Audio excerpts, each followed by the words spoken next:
Today I'm sharing one of my more personal stories that happened quite recently.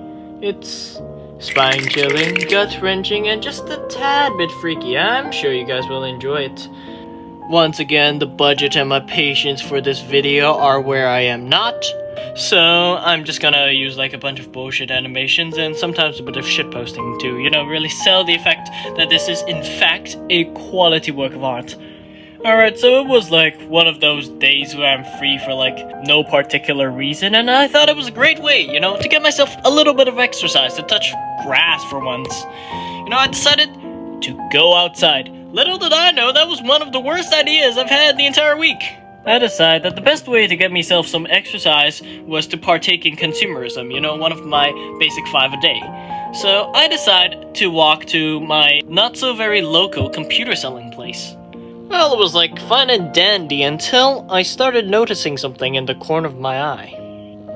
A pair of pupils, mounted on a set of eyes, mounted in a skull, mounted on the neck, and yada yada, you get the idea. Somebody was looking at me. So we were at this traffic light, and then that was when I basically started to notice that he was looking at me for a damn long time. And I like looking at people too. So I looked back at him, and then he looked back at me, and I looked back at him, and then he looked back at me, and I looked back at him, and then he looked at me, and then the light turned green, because of course it has to do. It's a fucking traffic light. You don't expect it to be red all day. The feeling when you're being watched. Yeah, that was like that, except I know I was being watched because he was looking at me and I was looking at him. So, how in video games, these NPCs often just stare at you without blinking for minutes at a time. And I know he ain't going after my wallet because, my wallet is pretty empty. Because the first thing you need to know about my kind of consumerism is that I don't actually consume, but instead I stare at things until they get uncomfortable. Coincidentally, this is the same kind of stare that the person was using on me. Ideally, under normal circumstances, i.e. you are not a serial killer, you would be slightly put off by this. I was slightly put off by this, which is good to know that I am in fact not a serial killer. Now, the bad news part of this is that he started following me. I still wasn't exactly sure whether he was following me or not, so I basically did my best to walk as quietly as I can and just listen to the footsteps behind me. There were footsteps behind me. I don't know how far he was from me, but I'd make a reasonable assumption and guess he was pretty close. So I took my chance at the nearest highly reflective, conveniently placed shiny metal grate, and I took a good look at him. He was 1 meter behind me. Well, so now things are, worse than they seem, but of course I could always be mistaken, Objects in mirror may appear to be closer than actually is. But, I really gotta start doing something before he pushes me into the local white van dealership or something. When it comes to the rare times and situations like these, it's good to make a really quick decision. Because, it could cost either your life or your virginity, neither of which I'm ready to give away just yet. So, I decided to face him head on. This was really some sort of fucking last stand situation here. I assumed the most annoyed pose I can, hands on my hips, extremely annoyed expression, deadpan eyes, and just stared him right back. Surprisingly, that actually worked. He continued staring at me, and when I refused to budge an inch from the spot, so yeah, I just stared at him until he walked away. End of story, right?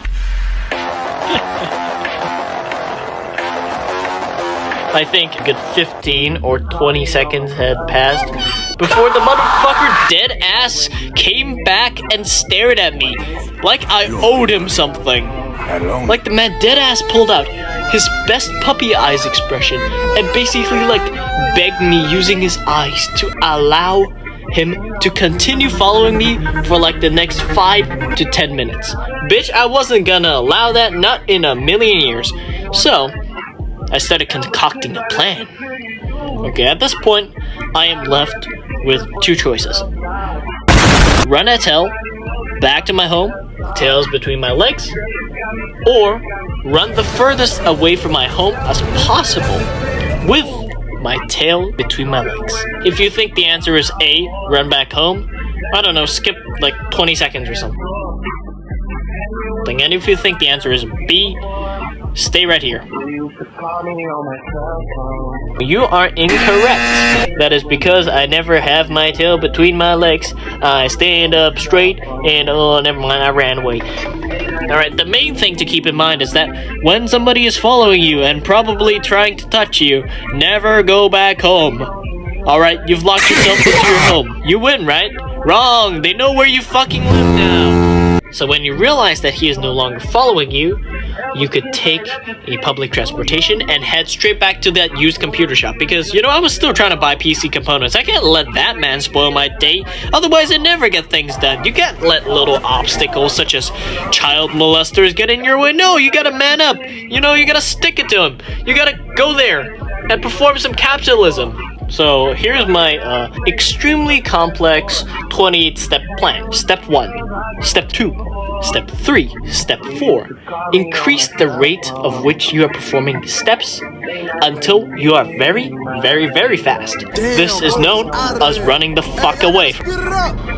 It sometimes really makes you want to think, like, how much game do you have to possibly lack in order to run out of young girls to follow, instead choose to follow fucking me out of all people? Like, damn, son, you don't even have enough riz to stalk people? That's crazy, brother. You should go kill yourself. I managed to, like, leave in the end, but that shit pissed me off. But all the time he was following me around, he was just fucking losing aura, you know?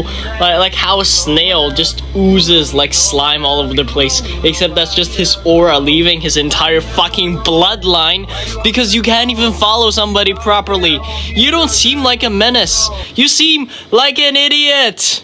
Bro, you're not even the main threat in my life. My main threat is fucking exams. You're like the small side villain. You're the guy who robs convenience stores in a superhero movie.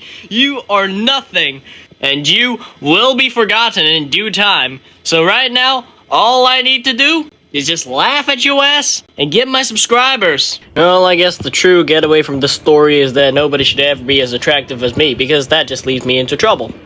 So anyways, that's it for this episode. I'll see you in the next one, where I will hopefully not get touched.